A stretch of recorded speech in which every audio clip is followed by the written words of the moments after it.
وَلَقَدْ يَسَّرْنَا الْقُرْآنَ لِلذِّكْرِ فَهَلْ مِن مُّدَّكِرٍ۔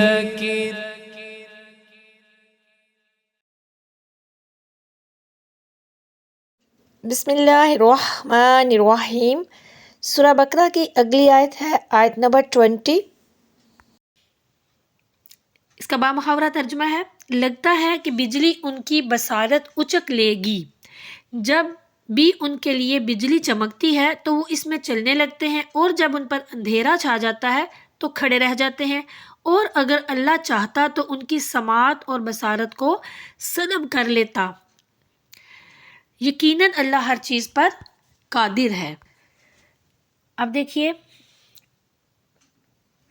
پہلی جو آیت تھی آیت نمبر 19، اور اب یہ آیت نمبر 20۔ یہ آیت نمبر 20 جو ہے یہ آیت نمبر 19 کا ہی مضمون کا بقیہ حصہ ہے، کیونکہ اس میں بارش میں پھنسنے والوں کے حال کا ذکر ہوا، یعنی کانوں میں انگلیاں دینا، اور اب ان کے باقی جو حالات ہیں ان کا جو ذکر ہے وہ ہو رہا ہے۔ یقاد قود سے بنا ہے جس کے معنی ہے قریب ہونا، اور یہ وہاں استعمال ہوتا ہے جہاں کام ہوا تو نہ ہو مگر اس کے ہونے کا قوی اندیشہ یا امید ہو۔ یہاں بھی یہی فرمایا جا رہا ہے کہ بجلی نے ان کو اندھا تو نہیں بنایا مگر ان کو اس کا سخت خطرہ جو ہے وہ پیدا ہو چکا ہے۔ یخطف جس کے معنی ہے اچانک چھین لیتا ہے، یعنی اچک لینا۔ ابصارہم، ابصار بصر کی جمع ہے جس کے معنی ہے آنکھ کی روشنی۔ وہ اگرچہ ایک ہی ہوتی ہے مگر چونکہ یہاں بہت سے آدمیوں کا ذکر ہے اس لیے ان کی آنکھوں میں روشنیاں بھی بہت سی ہیں۔ آگے ہے کلما اور اذا دونوں وقت کے لیے آتے ہیں، اور ان کے جو معنی ہے جب کبھی، اور اذا کے معنی ہے جب۔ ماشو فی ہی، ماشو مشی سے بنا ہے جس کے معنی ہے آہستہ آہستہ چلنا۔ پھر قوم قیام سے بنا ہے جس کے معنی ہے کھڑے ہو جانا اور کھڑے رہ جانا۔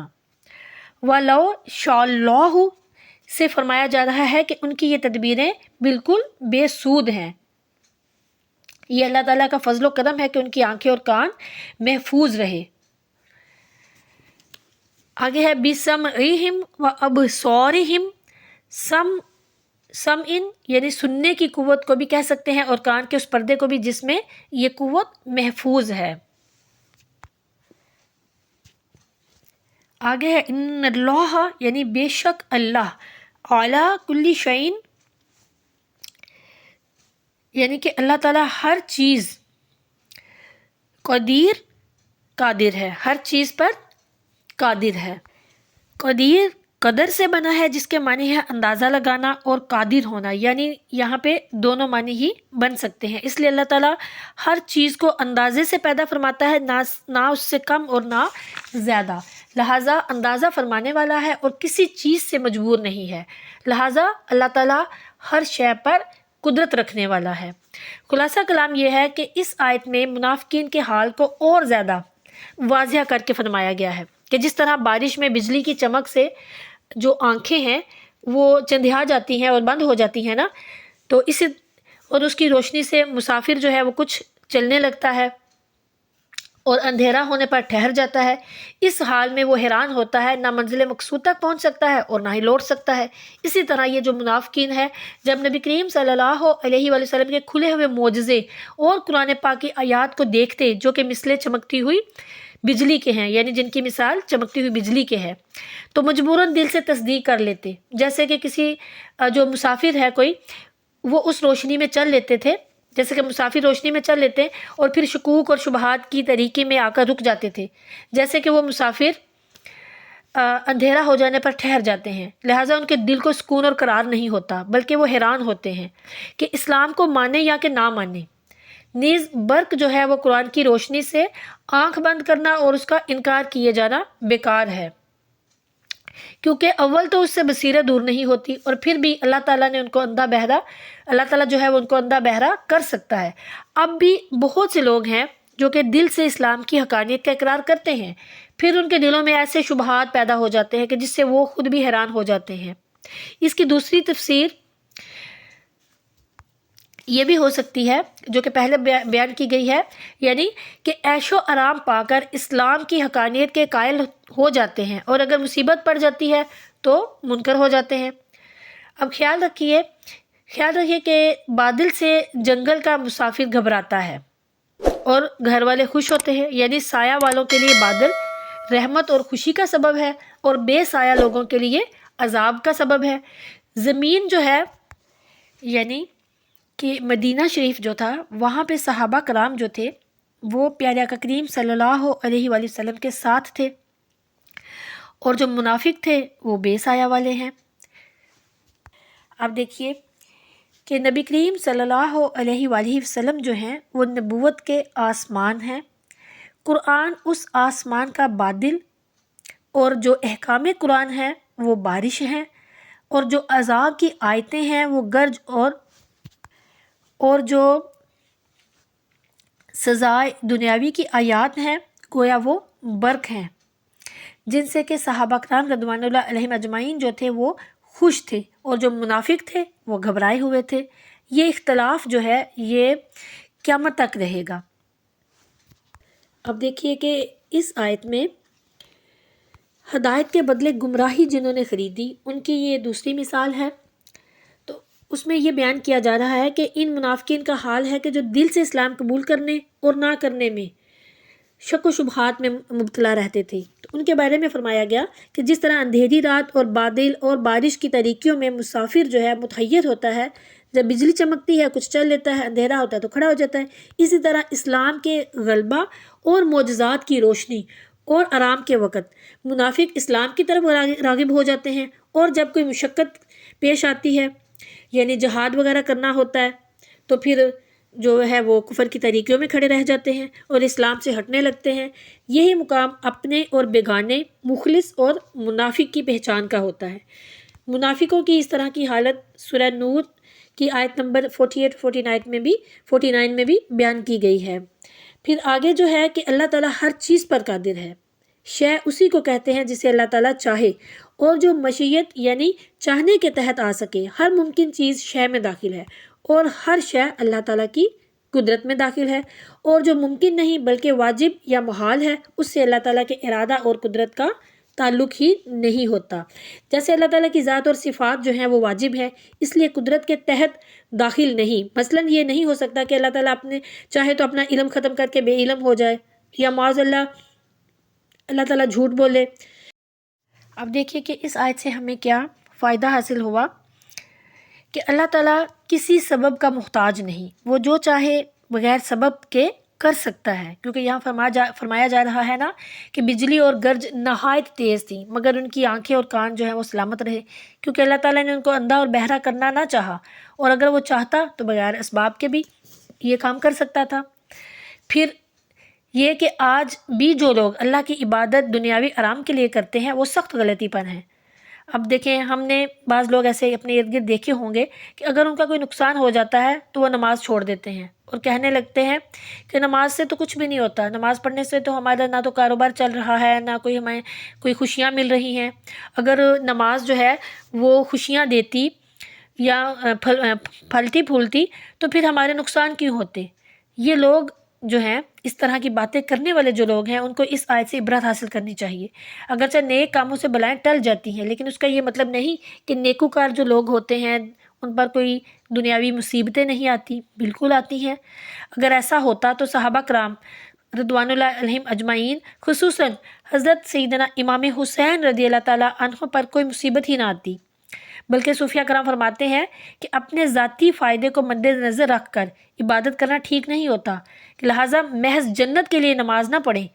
وہ تو اللہ تعالیٰ کے فضل سے مل ہی جائے گی، لیکن نماز ہم نے کیسے پڑھنی ہے؟ اللہ تعالیٰ کو راضی کرنے کے لیے، اللہ تعالیٰ کی بارگاہ میں تاجر بن کے نہیں آنا چاہیے۔ یعنی یہ نہیں کہنا چاہیے کہ یا اللہ ہمارے اعمال کے بدلے میں تو ہمیں جنت دے، یعنی میں نے اتنی نمازیں پڑھی ہیں، میں نے اتنے روزے رکھے ہیں، میں نے اتنی تسبیحات کی ہیں، میں نے اتنے قرآن پڑھے ہیں، تو اب اللہ تعالیٰ سے کہو میں نے یہ سب کچھ کیا ہے تو اللہ تعالیٰ مجھے جنت دو۔ ایسا نہیں، بلکہ کہنا ہے کہ اے میرے اللہ، میں نے یہ تمام جو نیک اعمال تو نے مجھے توفیق بخشی کہ میں نے یہ تمام نیک اعمال کیے، تیرے فضل اور کرم سے کیے، تو اپنے فضل اور کرم سے میرے گناہوں کو معاف فرما دے اور مجھ سے راضی ہو جا، اور اپنے فضل و کرم سے مجھے سب کچھ عطا فرما۔ اس آیت کی تفسیر میں صوفیہ کرام جو فرماتے ہیں، بہت خوبصورت بات صوفیہ کرام نے اس آیت کی تفسیر میں فرمائی ہے، اور یہ جو صوفیہ کرام کی یہ تفسیر ہے اس آیت کی، یہ سب کے لیے جو اللہ تعالیٰ کے راستے کے متلاشی ہیں، جو اللہ تعالیٰ کا قرب پانا چاہتے ہیں، تو یہ ان کے لیے بہت بہترین ہے۔ صوفیہ کرام فرماتے ہیں کہ طریقت کے مسافر کو بھی یہ مصیبتیں پیش آتی ہیں جو کہ یہاں بیان کی گئی ہیں، کیونکہ جو شخص اس راستے میں قدم رکھتا ہے، یعنی طریقت کے راستے میں قدم رکھتا ہے، اور کچھ محنت کے بعد اس میں کچھ تجلی انوار ہوتی ہیں، تو وہ خوش ہو کر خوب آگے بڑھنے کی کوشش کرتا ہے۔ یعنی کہ جو طریقت میں قدم رکھتا ہے تو وہ محنت کرتا ہے اللہ تعالیٰ کی طرف، تو پھر اس میں اللہ تعالیٰ کی جو تجلی ہے، اللہ تعالیٰ کے نور کی جو تجلی ہے وہ ہوتی ہے، تو جب وہ ہوتی ہے، اس میں پیدا ہوتی ہے، بیدار ہوتی ہے، تو پھر وہ خوش ہوتا ہے، خوش ہو کر پھر وہ مزید اور زیادہ آگے بڑھنے کی کوشش کرتا ہے۔ پھر اچانک کیا ہوتا ہے کہ وہ تجلیات جو ہیں وہ کچھ دنوں کے لیے بند ہو جاتی ہیں، تو پھر وہ گھبرا جاتا ہے اور اس کی ہمت ٹوٹنے لگتی ہے۔ اگر مستقل مزاج ہے تو ان حالتوں کی پرواہ نہ کرتا ہوا کوشش کیے جاتا ہے، ورنہ تھک کر بیٹھ جاتا ہے، اور تھک کر بیٹھنا جو ہے وہ کیا ہے، وہی سب سے بڑی محرومی ہے، وہ پھر پیچھے رہ جاتے ہیں۔ یعنی جو لوگ اللہ تعالیٰ کے راستے میں اللہ کا قرب پانا چاہتے ہیں، وہ اپنی جو محنت ہے، یعنی اللہ تعالیٰ کی ساتھ جو عبادات ہیں اللہ تعالیٰ کی، وہ اس میں لگا رہتا ہے، اور اللہ تعالیٰ جب اس پر کرم فرماتا ہے تو وہ بہت خوش ہوتا ہے۔ پھر اچانک کچھ دنوں کے لیے تجلیات جو ہیں وہ بند ہو جاتی ہیں، پھر وہ گھبرا جاتا ہے۔ لیکن جو مستقل مزاج ہوتا ہے وہ اس حالت میں بھی نہ شکرہ نہیں بنتا، بالکل بھی اللہ تعالیٰ کا شکر ادا کرتا ہے اور اپنے ان کاموں پہ قائم رہتا ہے، چھوڑتا نہیں ہے کہ اب مجھ پہ کرم نوازیاں نہیں ہو رہی تو میں چھوڑ دوں، نہیں، وہ نہیں چھوڑتا۔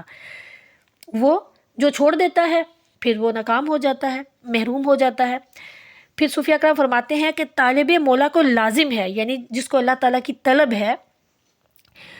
اس کے لیے لازمی ہے کہ ان حالات کی پرواہ نہ کرتے ہوئے اپنے کام کو جاری رکھے، یعنی وہ اپنا کام کیا جائے۔ یہ بھی خیال رکھے کہ یہ دشوار گزار راستہ ہے، یعنی اس راستے میں بہت مشکلیں ہیں، سخت کٹھن راستے ہیں یہ، اور سخت کٹھن منزل اس بھنور میں ہزاروں کشتیاں ڈوب چکی ہیں۔ یہ اسے سوچنا ہے کہ اس کی منزلیں بہت کٹھن ہیں، اور ہزاروں مسافر جو ہیں وہ اس راستے میں جو شیطان ہے ان کو لوٹ چکا ہے۔ دنیاوی زیب و زینت، شیطانی خیالات اور غرور، یہ سب جو ہیں اس سفر کی مصیبتیں ہیں، یعنی کہ جو پھر دنیا میں آ جاتا ہے، دنیا کی طرف زیادہ رغبت ہو جاتی ہے، اور شیطانی خیالات آ جاتے ہیں، شیطان اس کو گمراہ کرنے کی کوششیں کرتا ہے، جو اس طرف چلا جاتا ہے غرور اور تکبر میں مبتلا کرتا ہے، یعنی کہ تم بہت عبادت گزار ہو، اپنی اس عبادت پہ غرور کرنا شروع کر دیتا ہے، تو وہ سب کیا ہے، یہ اس راستے کی مصیبتیں ہیں کہ پھر اس کو اللہ تعالیٰ کا قرب نہیں ملتا۔ اب یہاں یہ بھی خیال رکھیے کہ جو صوفی اور ولی ہوتے ہیں وہ ہمیشہ ایک حالت پر نہیں رہتے، ان کی حالتیں جو ہیں وہ بدلتی رہتی ہیں، کبھی دنیا کی خبر رکھتے ہیں اور کبھی اپنے سے بھی غافل ہو جاتے ہیں۔ اب یہاں پر جو شیخ سعدی رحمۃ اللہ تعالیٰ علیہ ہیں وہ فرماتے ہیں کہ ان کی حکایت ہے، اس میں وہ فرماتے ہیں کہ میں نہیں کہتا کہ میری اطاعت کو قبول فرما، بلکہ میرے گناہوں پر معافی کا قلم پھیر دے۔ پھر کہتے ہیں کہ کبھی ہم معرفت کے اعلیٰ مقام پر بیٹھتے ہیں، کبھی نظر اپنے پاؤں کی پشت پر بھی نہیں ہوتی۔ اب دیکھیے جو ولی ہوتے ہیں ان پر بھی جو فیض ہوتا ہے کبھی زیادہ ہوتا ہے، کبھی کم ہوتا ہے، کچھ روز کے لیے بند بھی ہو جاتا ہے۔ جیسے کہ نبی کریم صلی اللہ علیہ وآلہ وسلم جو ہیں، ان سے بڑھ کر تو کسی کی ذات نہیں، اللہ تعالیٰ کے بعد سب سے